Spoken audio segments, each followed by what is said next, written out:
ক্ষতিগ্রস্ত বহু আবাসিক এবং গুরুত্বপূর্ণ স্থাপনা। চলমান হামলায় পর্যন্ত প্রাণ গেছে 24 ইসরায়েলের। অন্যদিকে ইসরায়েলি বর্বরতায় 250 শতাধিক মৃত্যু দেখেছে ইরান। ইরানে ইসরায়েলের হামলার নিন্দা জানালো 21টি আরব ও মুসলিম দেশ। মিশরের বার্তা সংস্থা MENA জানায় সোমবার এক যৌথ বিবৃতিতে এই নিন্দা জানিয়েছে দেশগুলো। তাদের দাবি, ইরানে হামলা চালিয়ে জাতিসংঘ সনদ ও আন্তর্জাতিক আইন লঙ্ঘন করেছে ইসরায়েল। যমুনা টেলিভিশনের নিয়মিত এই আয়োজনে আপনাদের সবাইকে স্বাগত জানাচ্ছি। আমি শাওন দত্ত।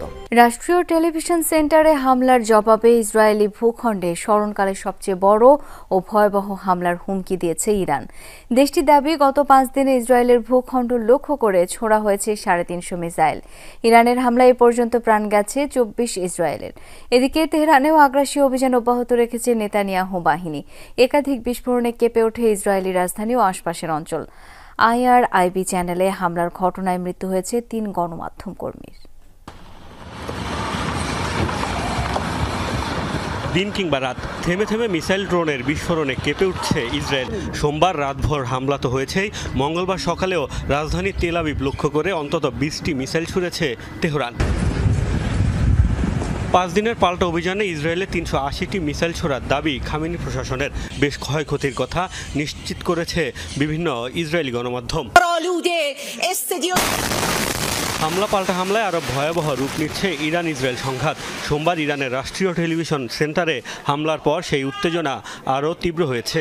এই আগ্রাসনের জবাবে ইসরায়েলের ভূখণ্ডে ইতিহাসের সবচেয়ে ভয়াবহ হামলার হুঁশিয়ারি দিয়েছে তেহরান। এরপর থেকে নিয়মিত বিরতিতে ছুড়ছে মিসাইল ড্রোন। ইরান জুড়েও চলছে ইসরায়েলের তাণ্ডব। সামরিক স্থাপনার পাশাপাশি হামলা হচ্ছে বিভিন্ন বেসামরিক স্থাপনাতেও। ইরানের আকাশসীমার পূর্ণ নিয়ন্ত্রণ নেয়ার পর দেশটির বেশ অভ্যন্তরেও বিমান হামলা চালাচ্ছে তেল আবিব। সোমবার একটি রাষ্ট্রীয় টেলিভিশন চ্যানেলের ভবন ও হাসপাতালকে লক্ষ্য বানিয়েছে তারা। তাবরিজেও জ্বলছে আগুন। ইসরায়েলের আগ্রাসনে তেহরান সহ বিভিন্ন এলাকায় ক্ষতিগ্রস্ত বহু আবাসিক এবং গুরুত্বপূর্ণ স্থাপনা।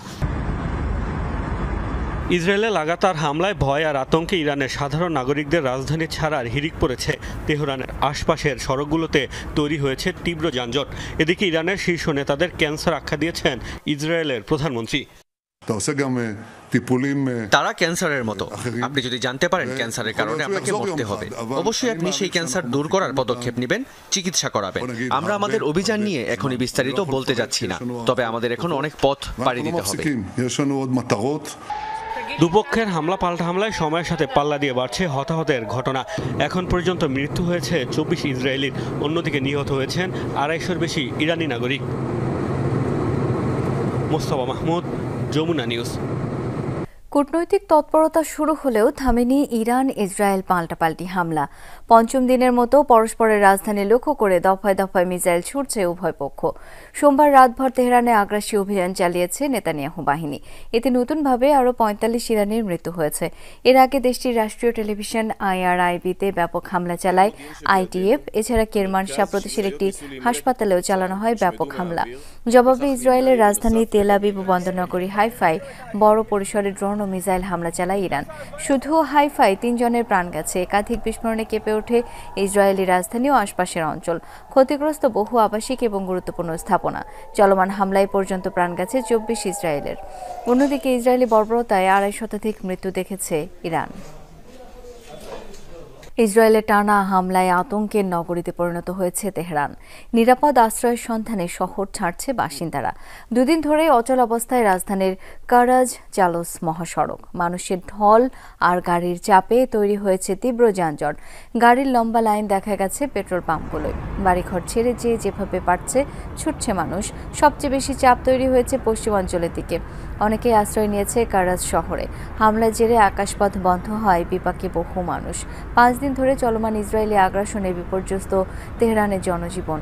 দোকানপাট বন্ধ হয়, নিত্য প্রয়োজনীয় পণ্যের অভাবে বাসিন্দারা।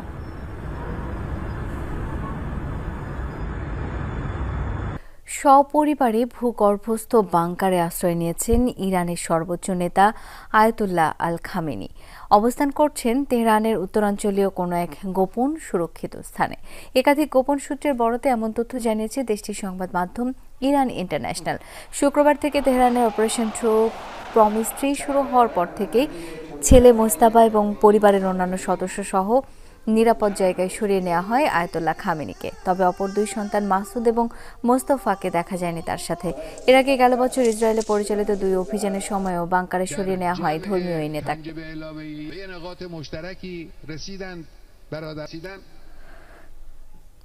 ইরানে ইসরায়েলের হামলার নিন্দা জানালো ২১টি আরব ও মুসলিম দেশ। মিশরের বার্তা সংস্থা MENA জানায় সোমবার এক যৌথ বিবৃতিতে এই নিন্দা জানিয়েছে দেশগুলো। তাদের দাবি, ইরানে হামলা চালিয়ে জাতিসংঘ সনদ ও আন্তর্জাতিক আইন লঙ্ঘন করেছে ইসরায়েল। মধ্যপ্রাচ্যের উত্তেজনা হ্রাস ও পারমাণবিক নিরস্ত্রীকরণের আহ্বানও জানিয়েছে দেশগুলো। বিবৃতিতে স্বাক্ষর করেছে তুরস্ক, জর্ডান, পাকিস্তান, সৌদি আরব, মিশর সহ ২১টি আরব দেশের পররাষ্ট্রমন্ত্রী। ইরান ইসরায়েল সংঘাত মধ্যপ্রাচ্যের শান্তি ও স্থিতিশীলতার জন্য বড় ধরনের হুমকি তৈরি করেছে বলে উদ্বেগ জানায় দেশগুলো।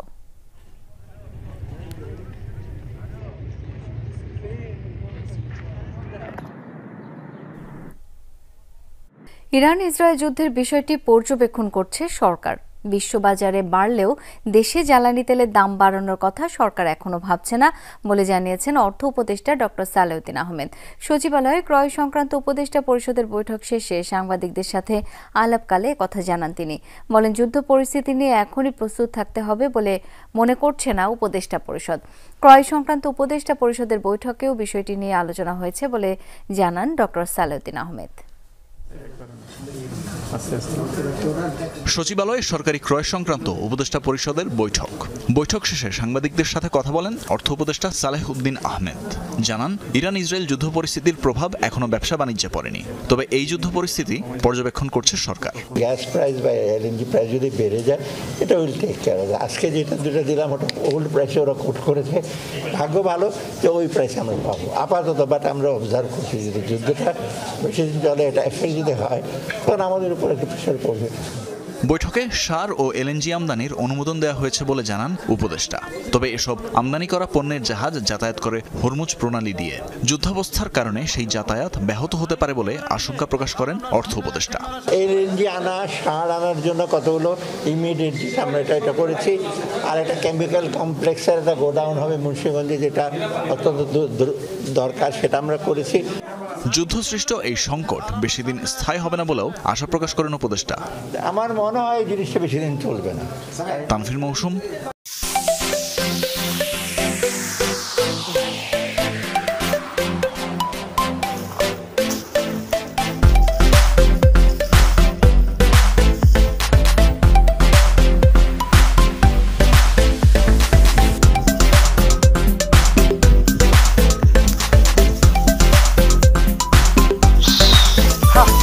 Ha!